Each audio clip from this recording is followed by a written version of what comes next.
Les événements qui se passent en ce moment dans mon pays sont catastrophiques. Il y a eu des morts et la plupart de ces morts étaient des innocents, des femmes, des enfants. C'est vraiment malheureux. Et tout ça, ce qui nous a amené ça, c'est la politique. C'est le pouvoir. C'est des ambitieux qui, pour un rien, pour le pouvoir, pour une goutte de miel, veulent détruire toute une nation, tout un peuple. Et je pense que c'est très bien organisé. Ils ont réussi leur plan. Et aujourd'hui, mon pays traverse une situation très très difficile.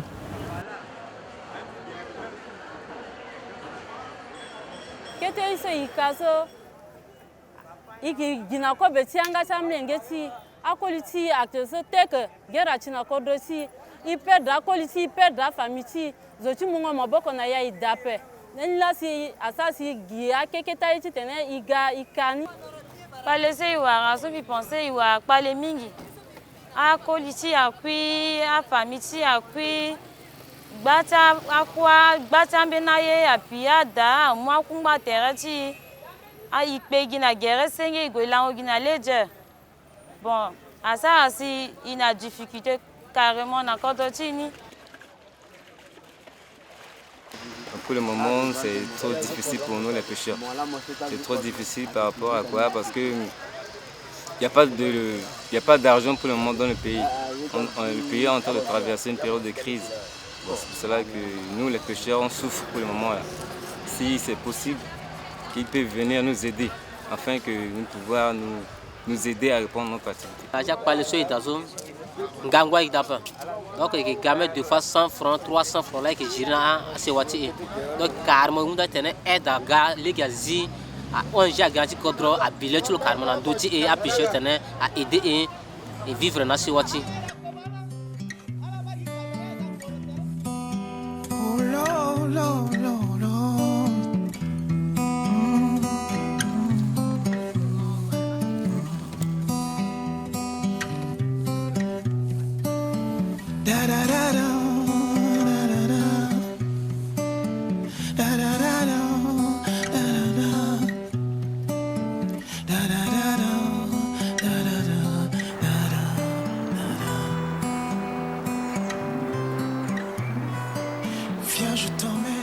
Moi, personnellement, je n'ai pas été touché physiquement, mais moralement, psychologiquement, j'ai perdu des amis, j'ai perdu des frères, des sœurs que je connaissais dans le quartier. Ma maison a été pillée, même si je n'ai jamais mis pied dans la sauce politique, mais on a tous été touchés. Aujourd'hui, ce que nous souhaitons, que la paix revienne et que ça soit une paix durable pour que le pauvre paysan puisse trouver à manger, puisse arriver à se soigner.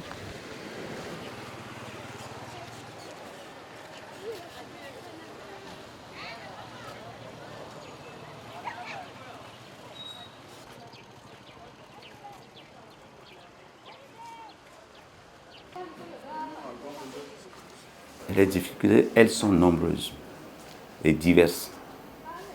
D'abord, difficulté en matière personnelle. Une carence notoire du personnel. 2, en ce qui concerne les matériels, c'est encore, je pourrais dire que c'est une grande déception totale. Parce qu'avec le recouvrement de coûts qu'il y avait eu entre-temps, l'hôpital était complètement diminué. Ne pouvait pas faire face à ces dépenses. Nous avons un seul aspirateur mobile pour tous les services. Alors quand vous avez 2 malades qui sont encombrés, comment voulez-vous travailler? Et là, vous avez une perte de vie sans que vous le vouliez.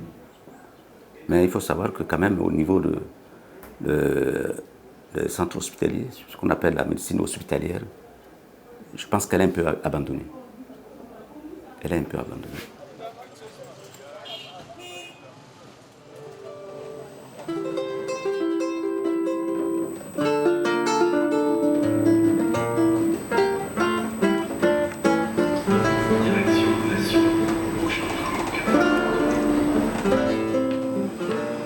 Je suis franco-centrafricaine.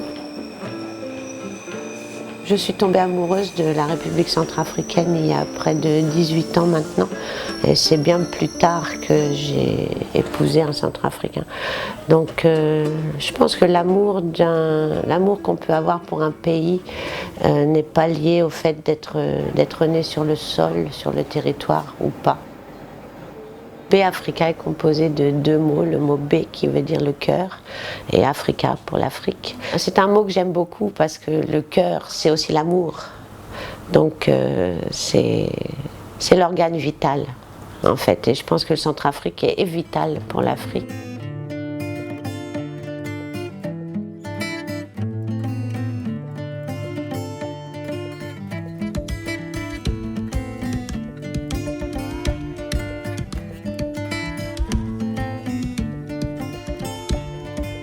Je pense que la base de tout, c'est les enfants, c'est l'éducation. Aujourd'hui, les jeunes suivent les exemples. Il y a ceux qui disent qu'ils veulent devenir ministres parce qu'ils pensent que être ministre, c'est une fonction. Or, nous, quand on était jeunes, on nous disait non, être chef d'État, c'est un don de Dieu. Ça provient de Dieu. Or, aujourd'hui, on sait, tout le monde sait aujourd'hui, si tu veux être président de la République, mais il suffit de prendre les armes. Hein? Et demain, c'est là où ça me fait peur. Cette nouvelle génération-là, où est-ce qu'on va les mettre? Mais je pense que l'avenir des enfants, c'est l'école.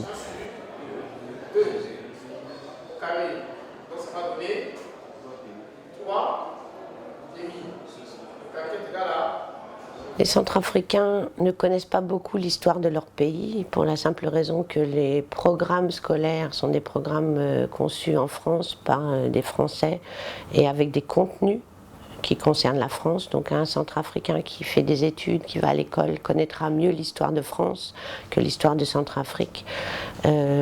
C'est un problème parce que ça empêche en fait d'avoir des repères dans sa propre culture, ça bloque ou ça éteint l'identité des personnes, l'identité africaine et centrafricaine notamment.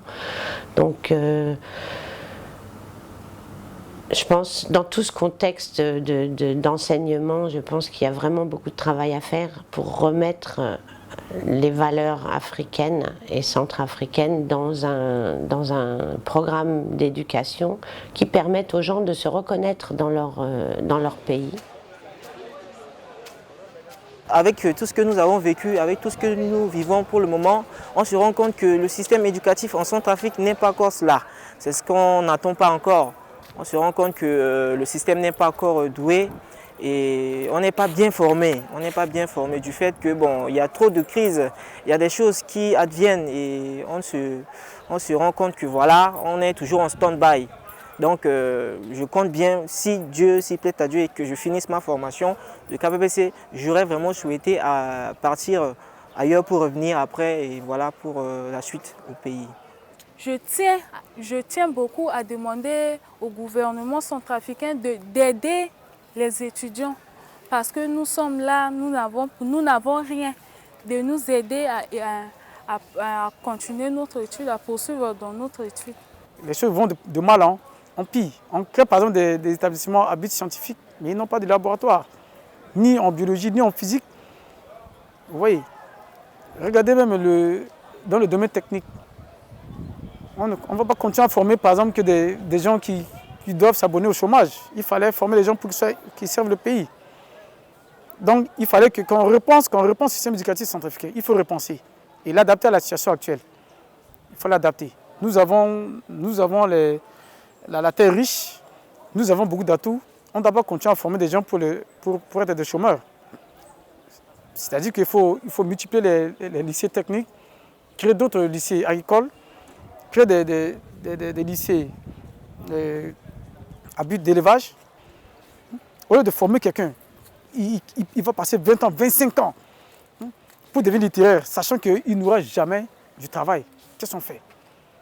Ça, c'est dangereux. Donc l'État peut empêcher les gens à atteindre l'intégration, mais on leur donne beaucoup plus d'outils. L'outil, c'est quoi? Leur former du moyen professionnel.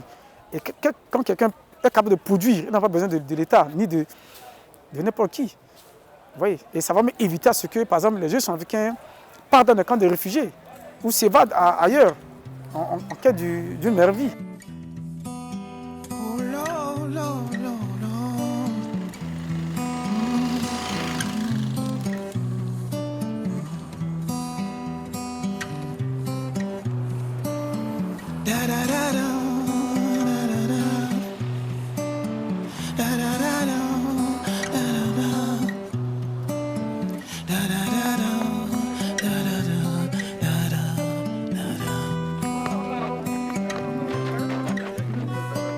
Viens, je t'emmène là où le soleil brille dans toute sa splendeur, là où l'emporte la chaleur dans le cœur, là où l'on privilégie juste l'essentiel, là où tous les autres sont.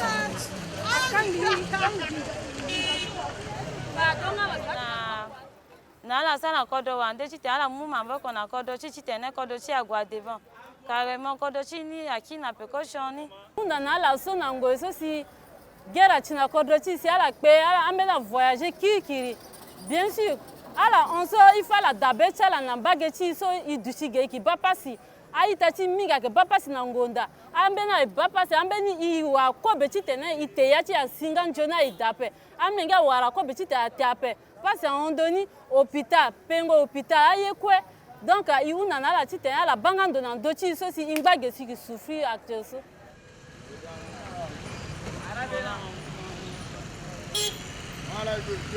Le moment que nous sommes en train de vivre actuellement nous permet que chaque Centrafricain se rectifie et qu'il voit ce qu'il a fait pour que cette situation soit là. Et maintenant que la situation est arrivée, je crois qu'après la pluie vient le beau temps. Donc ces choses passeront. Pour les frères et sœurs qui sont à l'extérieur, je leur demande de revenir, quitter le pays parce qu'il y a une crise, mais pas une solution. Le pays sera construit par qui? C'est nous qui allons construire notre pays. Il faudrait qu'ils reviennent et que la main dans la main, nous nous mettons au travail. Chacun dans ses capacités, chacun dans son domaine pour relever le défi qui est arrivé. Je suis cette petite fille enlevée, arrachée à mes racines, revendue sur un marché comme esclave. Je suis cette femme, j'ai décidé de mettre fin à ma vie pour oublier le viol, la mutilation, l'humiliation que mon corps et mon âme ont subi. Je suis cet homme, j'ai perdu mon emploi, femmes et enfants gèrent, je dors aux abords de l'autoroute, le monde ignore ou quelquefois me regarde, les yeux fermés. Je suis cette famille de sans-papiers qui travaille au noir, survit dans la clandestinité, redoutant son expulsion. Je suis cet étudiant tabassé à mort à coups de batte, crâne fracturé, gorge gisant sur la place, rouge sang, juste parce que j'étais noir. Je suis ce fervent combattant du racisme, j'ai fait les grèves de faim, participé à toutes les marches, des fois emprisonné, au gré de ma liberté, on m'a assassiné dans un quartier noir juste parce que j'étais blanc. Ici en France, je suis artiste intervenant, voilà. Et donc je pense que par le biais de l'écriture, ça pourra leur faire du bien de pouvoir parler de leurs mots avec des mots, faire du dessin, voilà, peindre ces mots. Je pense que l'écriture peut permettre de pouvoir dire les choses au plus profond de soi, de pouvoir se libérer de tout ça, se libérer de la douleur. Et moi, ma contribution serait de voilà, faire un atelier d'écriture avec ma famille d'artistes, faire un atelier d'écriture, atelier de musique, sous forme de thérapie, de théâtre. Je pense que la culture se doit d'être au centre. La culture, je pense que par la culture, on peut éduquer, on peut donner des espoirs à vivre. Et je pense que, ouais, avec la culture, en tout cas, je peux contribuer à écrire ensemble, à écrire une nouvelle histoire ensemble, quoi. Donc je pense que c'est possible.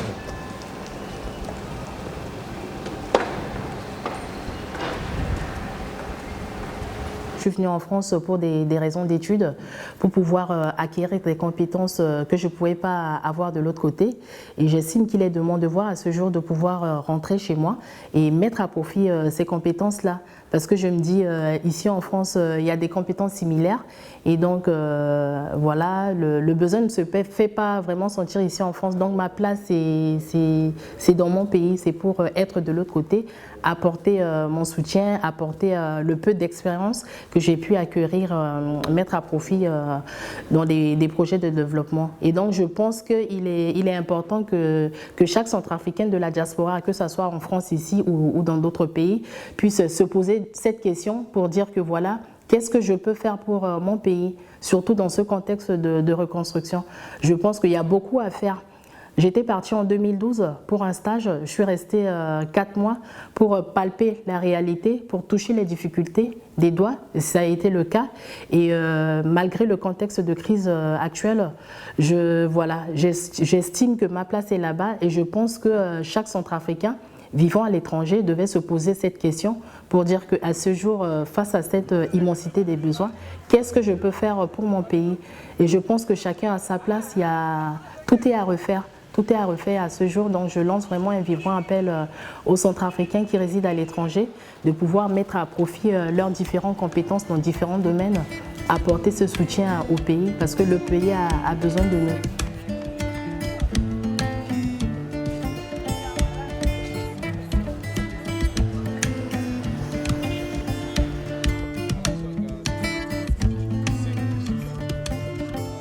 On ne peut pas avoir des projets quand on sait que le climat est instable.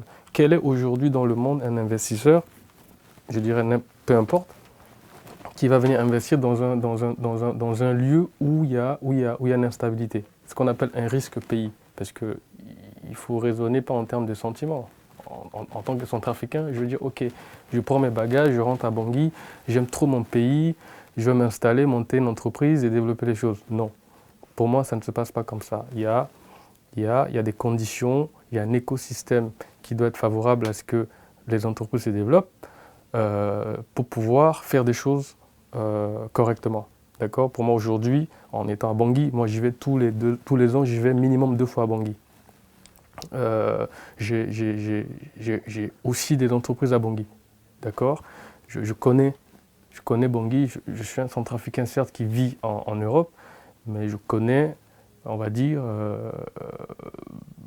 au mieux le climat d'affaires qu'il y a chez nous. Les opérateurs, les acteurs du marché, les conditions de transport du Cameroun, de Douala à Bangui, la difficulté qu'on a, même nous quand on fait du transport, de la logistique, que ce soit de Douala ou de l'Europe en Centrafrique, on connaît ces difficultés-là. Sécuritaires déjà, en termes de communication, les routes. Donc il y a beaucoup de problématiques qu'il faut toucher du doigt, parce qu'il ne suffit pas de le dire, mais il faut toucher du doigt pour comprendre les difficultés que les entrepreneurs rencontrent, que ce soit au niveau administratif, quand on fait des démarches, il y a trop de bureaucratie chez nous, il y a beaucoup de choses qu'il faut simplifier. Mais pour ma part, j'ai à dire il faut que la sécurité soit garantie à tous les citoyens centrafricains, que ce soit ceux qui sont sur place dans les villes reculées, que ceux qui sont à l'extérieur pour pouvoir décider de tout laisser, de rentrer au pays, il faut qu'ils aient des garanties. Il y en a qui vont rentrer, tout le monde ne va pas rentrer, aller monter une entreprise, d'autres peut-être aller travailler dans la fonction publique. Ils ne vont pas rentrer comme ça sans avoir à garantir qu'ils auront une place, qu'on leur réserve une place. Et il faut qu'il y ait une politique pour les attirer aussi. Je suis désolé, dans tous les pays du monde, il faut cette politique pour attirer la diaspora. Et j'irais même plus loin, attirer des gens qui ne sont même pas des Centrafricains à venir investir dans le pays. Ces 3 volets, sécurité, éducation, travail, donc via une politique économique qui le permettra déjà à un pays d'être stable, une stabilité au niveau social. Une cohésion sociale va être là. Et c'est ce qu'on a connu. Hein. Quand on était gamin, Bangui, on était très bien. Il y a eu des moments où on était jeune, où on avait une vie, je dirais, meilleure qu'aujourd'hui.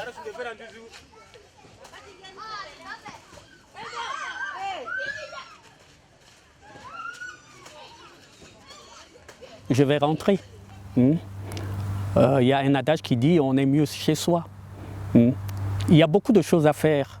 Après tout ce qu'on a eu à détruire, il faut reconstruire. Il faut reconstruire.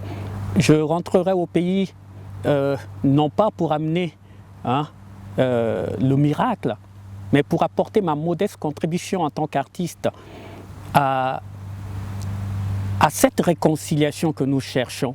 Il faudrait que les artistes puissent mettre en place une plateforme où nous mettions vraiment l'importance sur l'éducation populaire. Si j'avais un message à passer à la diaspora centrafricaine, ça serait de revenir à une attitude vraie. C'est-à-dire qu'au lieu de rentrer au pays pour faire croire aux gens que tout est bien en France, qu'on est riche, qu'on peut distribuer l'argent, les cadeaux, toutes choses matérielles, alors qu'en fait, le plus souvent, les situations en France ne correspondent pas du tout à cette image qu'on donne. Il faut quand même garder en tête ce qu'on provoque avec ce genre d'attitude.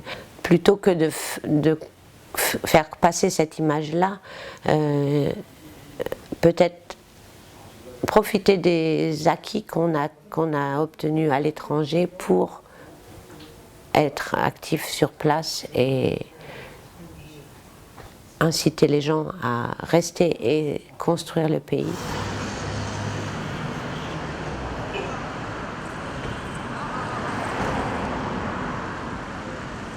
Aller là-bas, et je ne sais pas dans quel état je vais revenir. Je pense qu'il y aura trop de choses que je voudrais prendre, trop de choses que je voudrais avoir encore plus. J'ai soif de cette culture centrafricaine, j'ai soif de cette culture de mon pays, de savoir, voilà, j'ai envie de contribuer, mais je pense que je n'ai même pas besoin de dire que j'ai envie, je contribue déjà dans ce que je fais ici, par le biais de l'écriture, par le biais de la musique, par le chant, par plein d'autres choses. Et puis finalement, souvent quand on pose la question, on dit mais d'où tu viens je reviens toujours à dire ben, je viens du cœur de l'Afrique et je viens d'ici et de là-bas.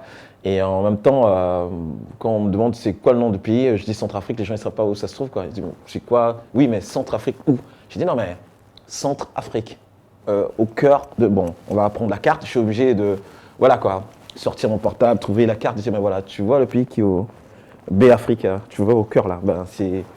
De là d'où je viens quoi et c'est drôle parce que ben finalement on devient quand même je deviens ambassadeur de ce pays aussi parce qu'à chaque fois qu'on chante ou bien qu'on est en concert les gens me demandent ben, c'est quoi cette langue là, elle est agréable à chanter, elle est magnifique ainsi de suite ou bien d'être devant un public qui te chante en singo.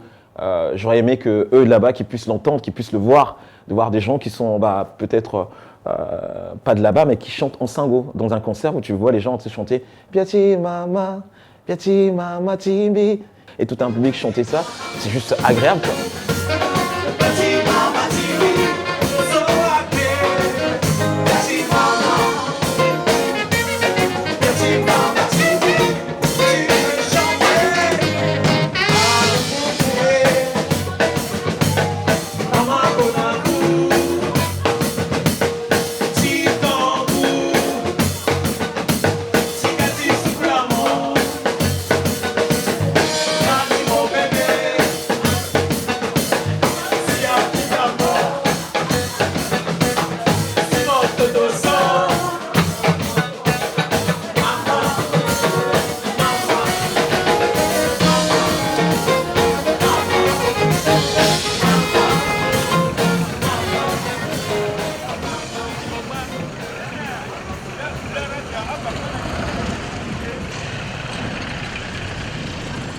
Je ne vais pas demander à tout le monde de revenir au pays parce que moi je choisis de rester au pays.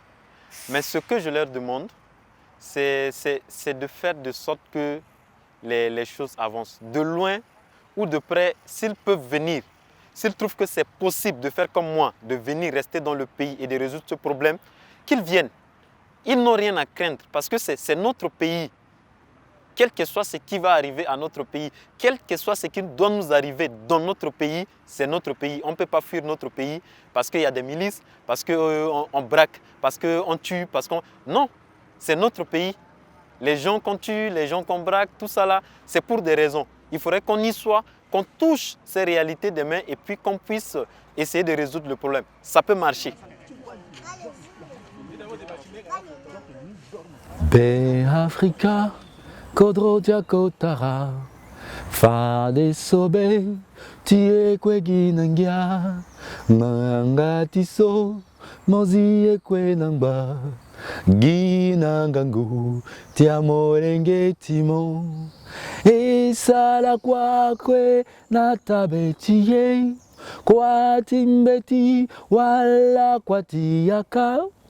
Ekembeni okogi senge pepe kwa tibuba yeke oko pepe si yeye koroti ekwe biani fade yeye aitati marakwe si e warangangu tibukodroni ekwe bu bendere Tibet Africa.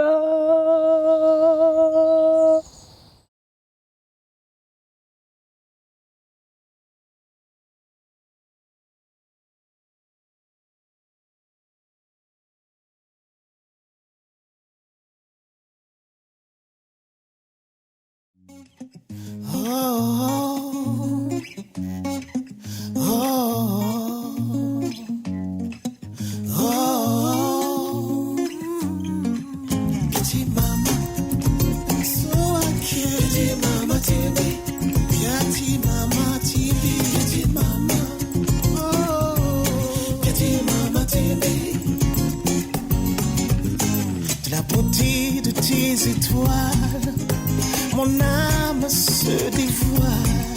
De tes croyances, tes présages, j'ai lu mes plus belles pages.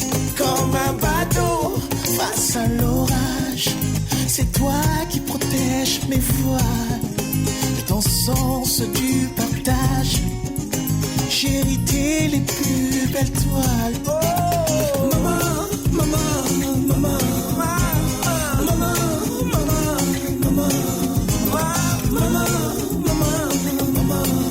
maman, Tibio.